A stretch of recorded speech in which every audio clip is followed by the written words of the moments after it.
And here you have it. One of my clients was able to access over $100,000 in business capital by utilizing this strategy. Stop applying for business loans. No, like, seriously, there's a method to this used by funding specialists who are pulling $150,000 or more from major banks. That has nothing to do with traditional loans. No tax returns, no collateral, no SBA, no 0% interest up to 18 months, etc. The reason most business owners never access this is not because their credit is bad, it's because they try to skip the sequence. But that's what I'm here to help you with, because in today's video, I'm going to be walking you through the sequence from start to finish, from cleaning up your credit file to stacking over $150,000 in 0% capital.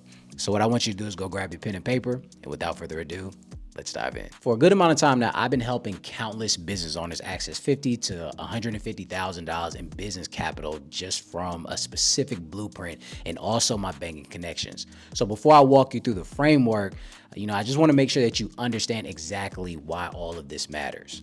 If you borrow $100,000 in a business term at 12% interest, you're paying $12,000 a year just to hold that money. Over 3 years, that's $36,000 in interest on money you use to build a business. At 0% interest, you hold $100,000 for 12, 14, even 18 months, and you don't pay a single dollar in interest. Every dollar that you deploy is working at the full capacity. Stay with me. That's not a small difference. The difference between a strategy that compounds and a strategy that pretty much bleeds. Now, I just want you to understand something, so pretty much I'm gonna give you a disclaimer right here. 0% interest on business credit cards come at a promotional period, all right? So typically that 12 to 18 months. After the time expires, the remaining balance starts accruing interest and that card becomes basically standard, like every other card. And I've noticed that a lot of people don't understand that, but it's okay. The strategy only works if you're managing that timeline, either paying down the balance, before the promotional period ends, or transferring it to another 0% card if you're savvy. So I'm going to show you exactly how the transfer works, but first, let's just talk about the foundation, because you need that before we get to the goods. Now, there's a framework, pretty much a serious framework that specialists use, the 6 levels of credit and access to the capital, and each and every one unlocks the next. Now pay attention here, because this is the most important one that people tend to always look over, before they even start. They just get to the business fund and don't even pay attention to this part. Okay, so inquiries, late payments, collections, charge-offs, these are all anchor weights, okay? So they drag your score down regardless of what else is on your file. So before you start applying for anything, these need to go. Dispute, goodwill letters, pay for deletions, credit repair companies, utilizing me. These are non-negotiables, okay? Now with level 2, this is building out the file. And this is the part that a lot of people skip, like I said. Clean credit is not just the same as strong credit. There's a difference. Once your negatives are removed, you need positive data. So tier 1 accounts like installment history, establishing credit limits. You're building a file that tells the lenders this borrower has history. This borrower is predictable, okay? So level 3, non-document business funding. And this is where 0% capital actually starts. So business credit cards, no tax returns, bank statements that we were talking about, no proof of income. These lenders look at your personal credit profile. Level 1 and level 2, if they're built correctly. And this is how people are able to access starting out 15, 25, 50, even more $1,000 at 0% interest. Level 4 are bank statement loans. So once your business is generating over $10,000 or more a month in deposits, a new category of lending kind of opens up for you. They lend against the cash flow. Your personal credit still kind of matters, but it's more about your revenue of the significant work. Level 5, we're talking about tax return based lending. So once you've shown revenue on your taxes, banks will typically lend 20% of your gross revenue. So, for example, if a business is doing $500,000 a year, you can access $100,000 based on those returns. Now, those are just basic numbers. Don't take it as law. Some places are different. And level 6, which a lot of people are trying to get to, SBA lending. This gets a very bad rap, or a lot of people don't understand how SBA lending works, but for the most part, it's a favorable term. It's government backed, but the highest documentation required. All right, so top of the ladder, top of the food chain. Most people try to access level 5 or level 6, when level 1's not even built out yet. And this is why your application fails. This is why your sequence to your strategy sucks. But stay with me, because the next section is covering something that almost nobody's also talking about, or very little, and it can silently hurt your application even when everything else looks perfect. Okay, because there's a ceiling on your total available personal credit. And when you cross it, the major banks start denying you. A lot of business owners assume more available personal credit is always better. Sometimes it is, depending on your profile, but more limits, more cards, more approvals. But the data shows something a little different in 2026. When your total available personal credit approaches like that $75,000, banks like Chase start kind of flagging your application, because I've been seeing it with some of my older clients. Think about it from the bank's perspective.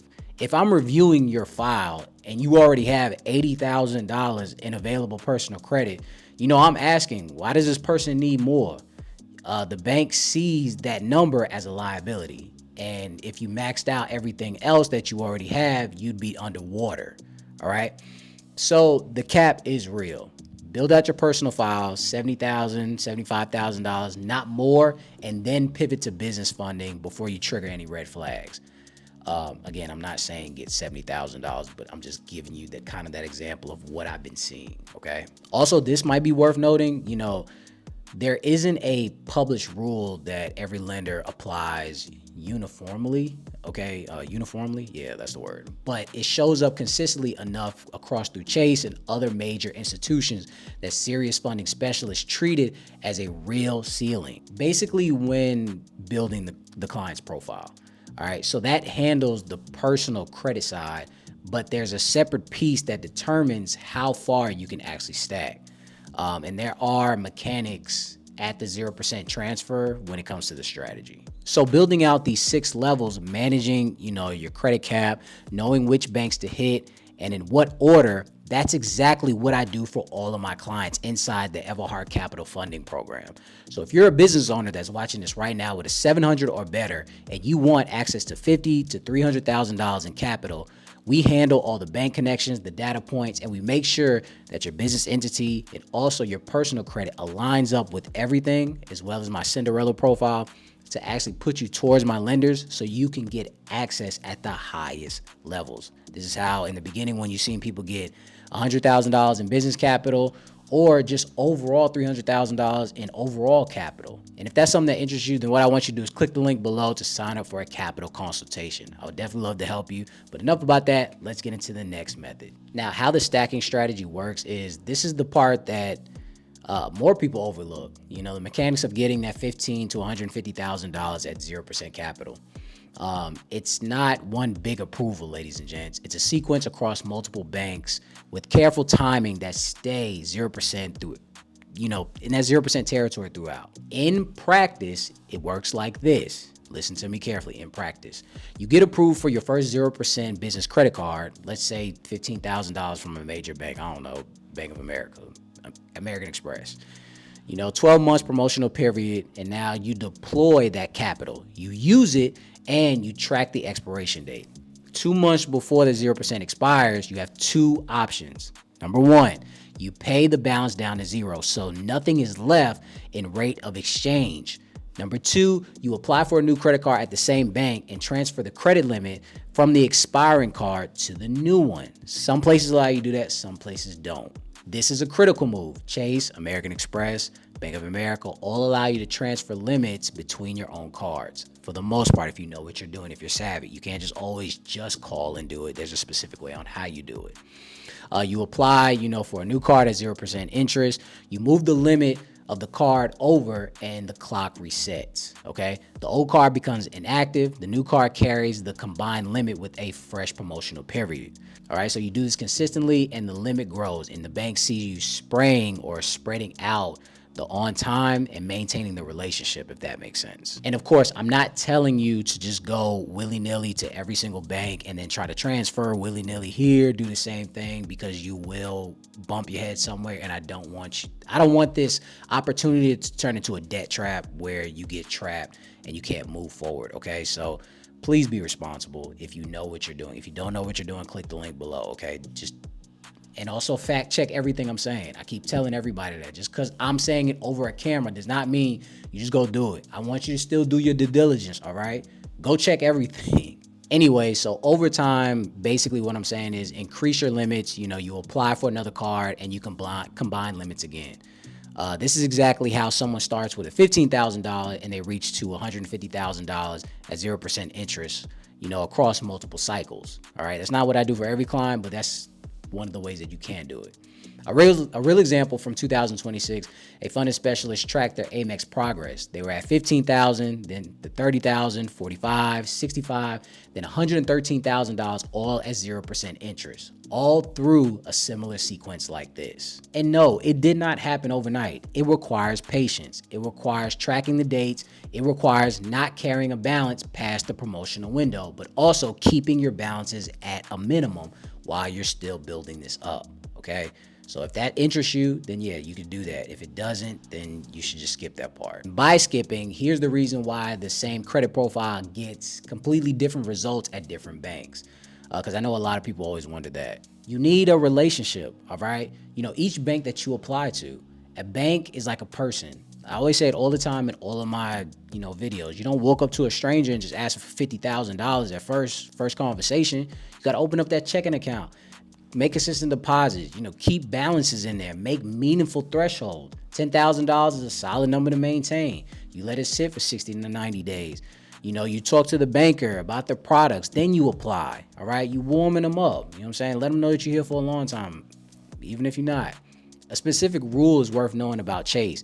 If you open a business bank account with Chase and apply for a business credit card within 3 days of opening the account, the highest approval you can get approved for is $50,000. But if you just wait 5 days, that ceiling jumps to $75,000. 5 days, and then the one extra day of patience is potentially worth that $25,000 of additional capital. For the most part, not everywhere is going to do that. And also another thing to think about, applying at these banks, it's always good to have some type of connections. And what I do surface level, it's deeper than this, but I try to make sure I have every client have a business relationship manager connected to their account. All right. So when you apply, there's more of a relationship, not only with the business relationship manager, but somebody in the background that's going to help you, kind of nudge that application. Okay. So they can verify that you're a real person running a real business. So that means more people will realize, and you never really apply. Also, never apply through mail offers either. Jeez, I have so many people tell me that they do that. When you apply through a mailer, a mailer bank or through the mail or anything like that, you land in a promotional bucket, and those approval ceilings get significantly lower than the standard in-branch, process, especially when you have connections. So now, again, there's 6 levels. Fix your credit, all right? If you need help with that, click the credit repair link below. Build on the file, non-doc 0% cards, bank statement loans, tax returns, SBAs. If you skip this sequence, your application will fail. The personal credit cap. Try to stay under that $75,000 in available credit before pivoting to business funding. Okay. The stacking strategy. Multiple cards, across multiple banks. Timed at limit transfers to reset the 0% clock. Patience and precision. It's important. Bank relationships, okay? Open up the account first. Get some deposits in there. Let them know that you want to be here, all right? If you're with me, you're already going to have a connection to a banker, so you're not going to have to worry about that. These are important things that you need to do, okay? And remember, you just don't want to look like a score, all right? You want the story to look good behind the score, aka your credit profile. meaning what your credit file tells them and who is the borrower. $150,000 at 0% capital is not luck. I don't care what nobody says. You can have an 850. It's not going to happen if you don't do this right. So if you're a business owner with a 700 or better and you want access again to $50,000 to $300,000 in capital, that's exactly what I do in the Everhart Capital Funding Program. This is who it's built for. We handled the entire build. We're going to help you with the bank connects. We literally help you from start to finish in a handheld process. And we show you at the end of the day how this is done. So you have the option when months or years go down and you're like, yo, I can either come back to Eric or I can just do this myself because he taught me how to do this. So it's execution and education. So link in the bio to book that capital consultation. I'm telling you right now, it's definitely worth it, as you can see from all the testimonials.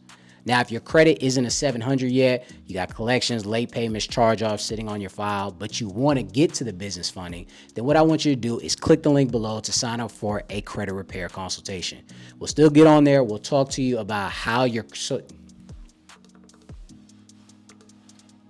what we'll do is we'll get on that call and we'll map out your funding program as far as what we'll do is we'll map out your credit repair situation to get you to the business funding, because no matter what, we have to fix that foundation before anything. So again, what I want you to do is click the link below for that credit repair consultation, and I promise you it'll be definitely worth it. I want to thank you guys for stopping by. I really hope this helps you guys. You know, with this new information that we're having, especially in 2026, is definitely going to be helpful. And for the people that don't listen, they're always going to be left behind wondering why that 700 score was never enough. I want to thank you guys again for stopping by. And until next time, ladies and gents.